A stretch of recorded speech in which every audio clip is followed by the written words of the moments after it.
नमस्कार, मी प्रतिभा तुम्हाला सर्वांचं स्वागत करते आपल्या चॅनलवर। तर आजचा दिवस तुम्हाला खूप छान सुंदर जाऊन तुमच्या मनातील सर्व इच्छा पूर्ण होत। तर आज कधी आपण नाश्त्यासाठी उडदाचे वडे करणार आहेत। म्हणजे कालच मला सकाळी करायचं होतं, पण पावसामुळे कसं लाईट येण्यासारखी करत होती, त्यामुळे मी तशीच डाळ फ्रीज मध्ये ठेवली आणि आज सकाळी त्याचं वाटण करून घेतलं होतं। वडे तळण्यासाठी इथे मी तेल गरम करत ठेवलेलं आहे। इकडे हे बघा, रात्रीच कधी उडदाची डाळ आणि मेथी दाणं रात्री पाण्यामध्ये भिजत घालायचं। भिजत घालायच्या अगोदर 1-2 वेळा पाण्याने स्वच्छ धुवून घ्यायची, कारण डाळीमध्ये केमिकल वगैरे असते किंवा ते पावडर लावलेली असते डाळ टिकू दे म्हणून। यासाठी 2-4 वेळा किंवा 1-2 वेळा पाण्यामध्ये धुवून घ्यायचं, त्यानंतर पाणी घालून ठेवायचं। आणि सकाळी कधी यायचं मिक्सरला मीठ घालायचं आणि याचं पाणी न घालता अशी घट्टसर कधी वाटण करून घ्यायचं। इकडे मी खोबऱ्याची चटणी पण केलेली आहे, अगदी साध्या सोप्या पद्धतीने। यामध्ये ओलं खोबरं, भाजलेलं शेंगदाणे, लसूण आणि हिरव्या मिरच्या घातल्या आणि मीठ घालून पाणी घालून हे मिक्सरला कणी वाटण करून घेतलं। त्यानंतर फोडणीसाठी जिरा, मोहरी, कढीपत्ता आणि हिरव्या मिरच्या घातलेल्या आहेत आणि वरून याला फोडणी दिलेली आहे। अगदी साध्या पद्धतीने खोबऱ्याची चटणी केलेली आहे।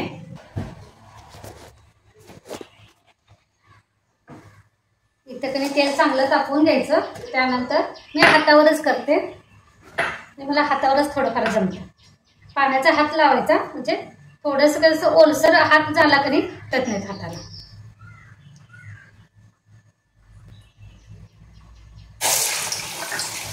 तेला सोडताना कधी अगदी काळजी घ्यायची। असं ठेवायचं, हे मी बोटावर ठेवते आणि मध्ये असं होल पाडायचं।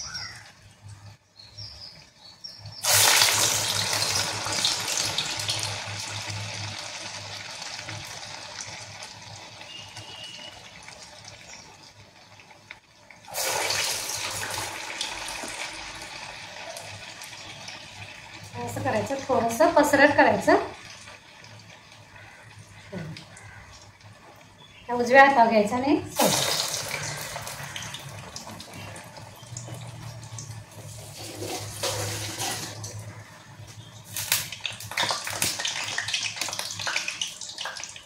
चांगलं असं एका बाजूला भाजल्याशिवाय ते वर येत नाही। तर उडदाची डाळ असल्यामुळे तेल चांगलं तापून घ्यायचं आणि त्यानंतर कधी वडे सोडायचं, नाही तर मग चिकटतात असे खाली।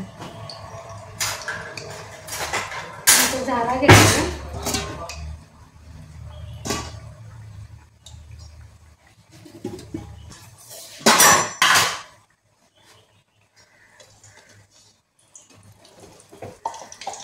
तेल चांगलं तापलं कधी की ते आपल्याला परतायला पण चांगलं येतं।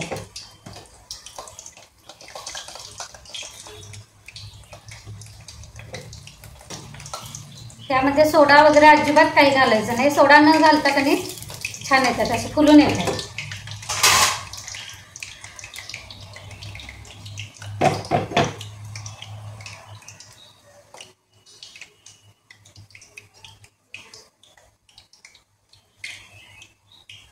तोपर्यंत मी इकडे थोडंसं दही आहे माझ्याकडे, त्याचं मी कधी ताक करून घेते।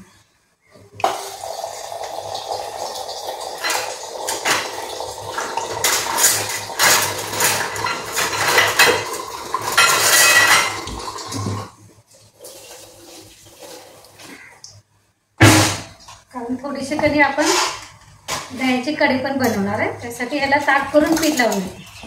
तुम्ही या ताकाला कधी बेसनचं पीठ लावलं तरी चालते किंवा तांदळाचं पीठ लावलं तरी चालतं, म्हणजे कढीला असं थोडा घट्टपणा येतो।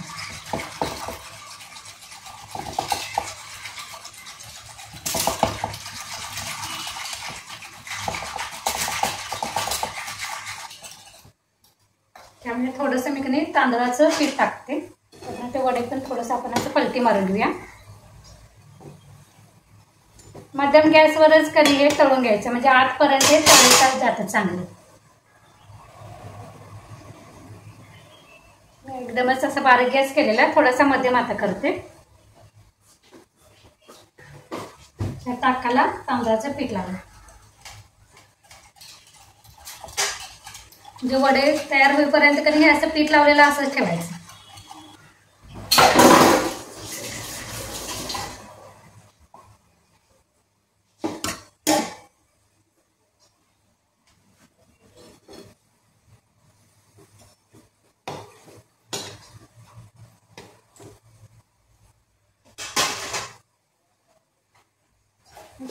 कढीची तयारी करून घ्या।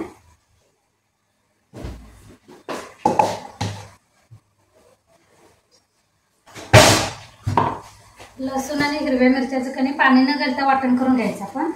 तुमच्याकडे कोथिंबीर असली तर कोथिंबीर पण घालायचं, पण सध्या माझ्याकडे नाही आहे त्यामुळे मी काय कोथिंबीर घालत नाही. आलं, लसूण, कोथिंबीर आणि हिरव्या मिरच्या असं टाकायचं. मी आता फक्त आलं, लसूण आणि हिरव्या मिरच्याच टाकणार आहे, कारण माझ्याकडे कोथिंबीर नाही आहे. आज आमच्याकडं पाणी पण आलेलं नाही.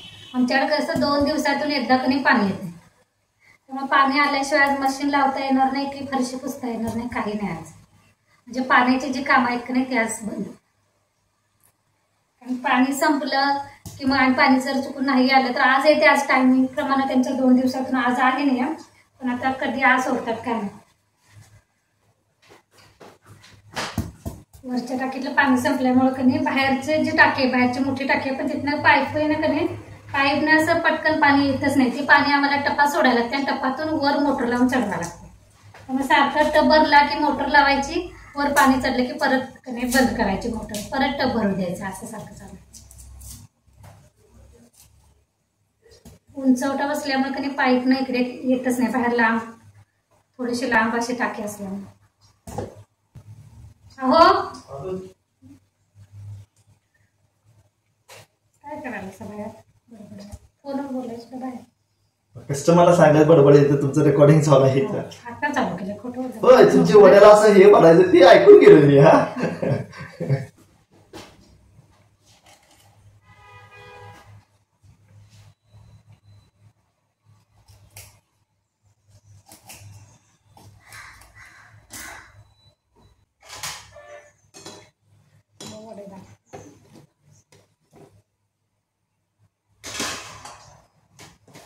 दोन नंबरचा घाणा सोडूया, त्यानंतर आपण ते कढीसाठी बारीक करूया मिरच्या.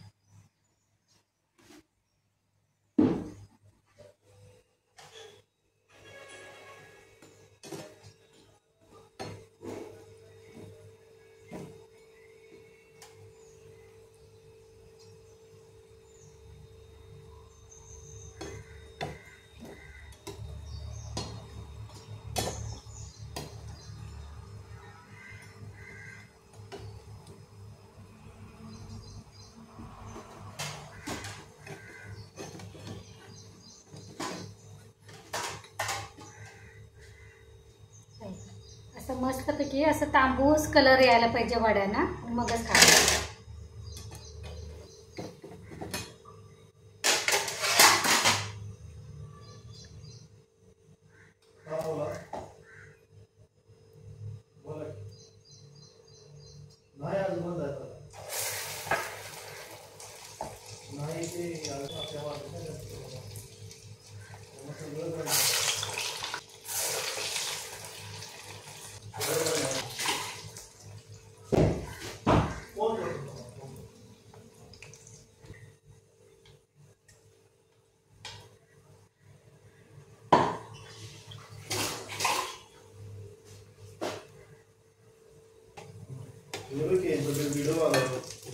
कसला मुस्लिम साहेब भेटलेले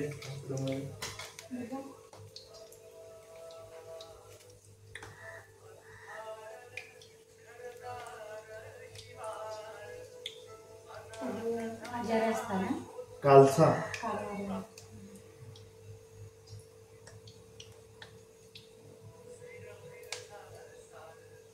मुस्लिम साहेब म्हणजे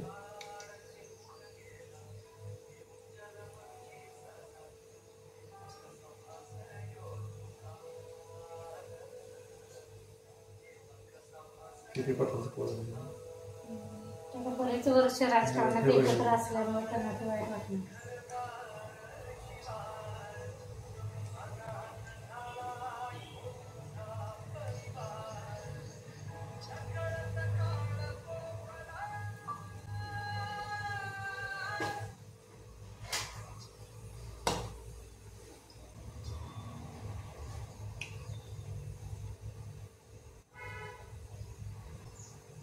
ते टप भरला काय बघा.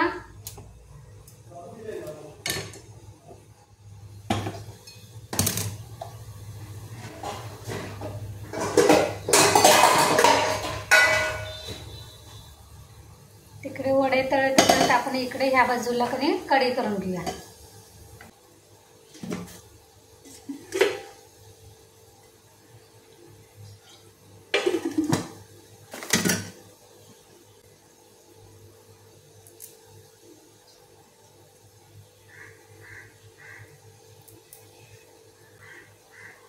तेल चांगलं तापू द्यायचं. चटणीवर कमी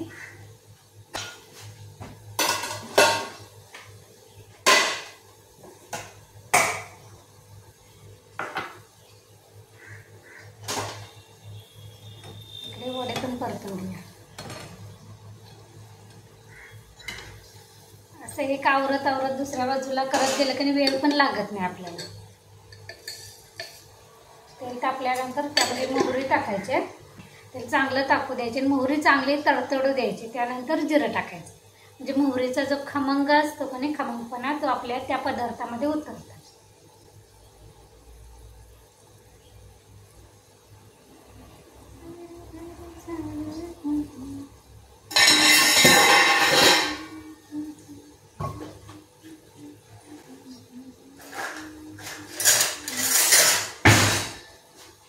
आणि कढी आपण कधी गॅसवर जवळ थांबवूनच करायची. पूर्ण होईल तोपर्यंत कधी गॅस जवळच थांबायचं. त्याच वेळी कधी कढी फोडणीला टाकायची. काय ते तुम्हाला सांगते, थांबा.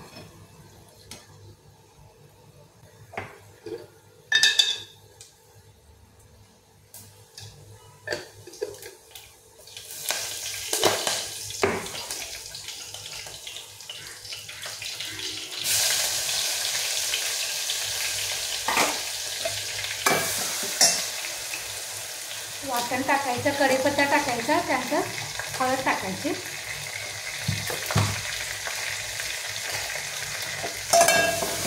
आणि पीठ लावून ठेवलेलं ताट आहे की नाही ते टाकायचं. तेलामध्ये मिरच्या कधी चांगल्या भाजून घ्यायच्या आणि मग हे टाकायचं. अजून थोडं कधी पाणी ह्यामध्ये ॲड करणार आहे.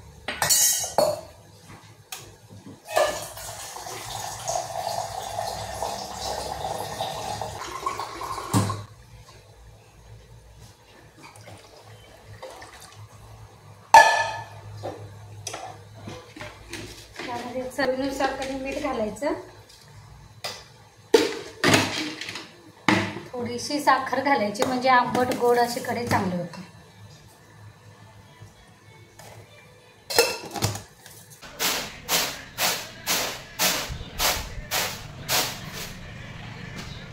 वडे आता थोडेसेच करायचे बाकी. तोपर्यंत कधी मी तांदूळ निवडून घेते, कारण मला त्याच गॅसवर लगेच भात ठेवायचं. हे आमच्या गावाकडचे तांदूळ आहे, तरी पण कधी खडे एवढे काय नसतात कारण मिलवर काढलेलं आहे भातानं. तरी पण कधी पण तांदूळ भात ठेवताना कधी तांदळामध्ये हात पसरून घ्यायचा असं फिरवून. मी डाळीचा कुकर लावलेला आहे. इकडे भात झालेला आहे, आपली कढी पण झालेली आहे.